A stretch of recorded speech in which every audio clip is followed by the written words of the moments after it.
Hi, ഇന്ന് ഞാൻ നിങ്ങളോട് പറയാൻ പോകുന്നത് കേരള കെട്ടിട നിയമം 2019 ചട്ടം 17 അനുസരിച്ച് കേരളത്തിലൊരു വീടോ കെട്ടിടമോ നിർമ്മിക്കുമ്പോൾ നിങ്ങൾ അറിഞ്ഞിരിക്കേണ്ട ചില പൊതുവായ നിയമങ്ങളെക്കുറിച്ചാണ്. അതായത് നിങ്ങളിപ്പോൾ റെയിൽവേയിലെ പരിസരത്തോ അല്ലെങ്കിൽ എയർപോർട്ട് അതോറിറ്റിയുടെ പരിസരത്തോ ആണ് ഒരു വീട് വെക്കാൻ ഉദ്ദേശിക്കുന്നതെങ്കിൽ നിങ്ങൾ ആ കൺസേൺഡ് അതോറിറ്റിയിൽ നിന്നും നിർബന്ധമായിട്ടും ഒരു ക്ലിയറൻസ് സർട്ടിഫിക്കറ്റ് മേടിച്ചിരിക്കണം.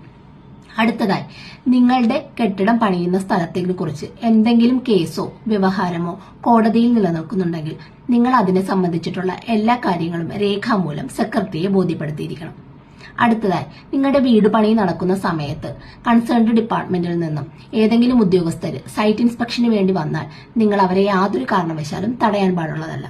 മാത്രമല്ല, നിങ്ങളുടെ ഉടമസ്ഥാവകാശ രേഖകളെ കുറിച്ചിട്ടുള്ള കൃത്യമായിട്ടുള്ള ഡോക്യുമെന്റ്സും പ്ലാനിങ്ങിനെ കുറിച്ചും അളവുകളെ കുറിച്ചും കൃത്യമായിട്ടുള്ള എല്ലാ രേഖകളും നിങ്ങൾ സൈറ്റിൽ സൂക്ഷിക്കുകയും ഇൻസ്പെക്ഷന് വേണ്ടി വരുന്ന സമയത്ത് ആ ഉദ്യോഗസ്ഥർക്ക് അത് നിർബന്ധപൂർവ്വം കാണിച്ചു കൊടുക്കുകയും വേണം. അടുത്തതായിട്ട്, നിങ്ങൾ കെട്ടിടം പണി പൂർത്തിയാക്കി കഴിയുമ്പോൾ നിങ്ങൾക്ക് തോന്നുകയാണ് ഇത് വീടായിട്ട് വേണ്ട, ഇതിനെ ഒരു വാണിജ്യ കെട്ടിടമാക്കി മാറ്റാമെന്ന ഒരു ആലോചന വന്നാൽ ആ കാര്യം നിങ്ങൾ സെക്രട്ടറിയെ അറിയിക്കുകയും പെർമിഷൻ എടുത്തതിനു ശേഷം മാത്രം അത് ചെയ്യുകയും ചെയ്യുക. അടുത്തതായിട്ട്, നിങ്ങളുടെ വീട് നിങ്ങൾക്ക് എങ്ങനെയാണോ അളവുകൾ നിങ്ങൾക്ക് കൃത്യമായി തന്നിരിക്കുന്നത് ആ പെർമിഷൻ തന്നിരിക്കുന്ന അളവുകൾക്കനുസരിച്ച് മാത്രം നിങ്ങൾ ആ വീട് പണിയേണ്ടതാണ്.